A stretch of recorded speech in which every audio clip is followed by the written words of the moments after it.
ஒரு அழகான கிராமத்தில் மீனாட்சி பாட்டி வசித்து வந்தார். அவருக்கு ஒரு சிறிய தோட்டம் இருந்தது. விடுமுறைக்காக அவரது பேரக்குழந்தைகள் கவின் மற்றும் நிலா நகரத்திலிருந்து பாட்டி வீட்டுக்கு வந்திருந்தார்கள். மறுநாள் அதிகாலை பாட்டி கையில் ஒரு சிறிய மண்வெட்டியுடன் தோட்டத்திற்குச் சென்றார். கவினும் நிலாவும் ஆர்வத்துடன் பின்தொடர்ந்தார்கள். பாட்டி, கடையில் காய்கறிகள் எளிதாக கிடைக்கிறதே, பிறகு ஏன் இவ்வளவு கஷ்டப்பட்டு வெயிலில் வேலை செய்கிறீர்கள் என்று நிலா கேட்டாள். பாட்டி சிரித்துக்கொண்டே, கண்ணா, நாம் உண்ணும் உணவு எங்கிருந்து வருகிறது என்று உங்களுக்கு தெரிய வேண்டும். வாருங்கள், இன்று நீங்கள்தான் இந்த தோட்டத்தின் சிறு விவசாயிகள் என்றார்.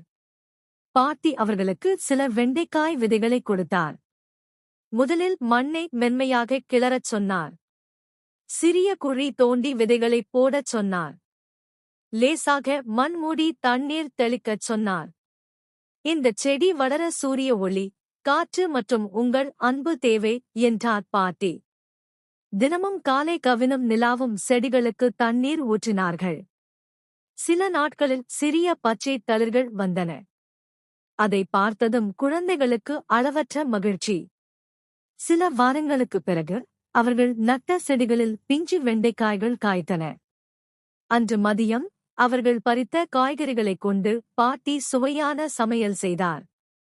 பாட்டி, இது கடையை விட மிகச் சுவையாக இருக்கிறது என்று கவின் உற்சாகமாகச் சொன்னான்.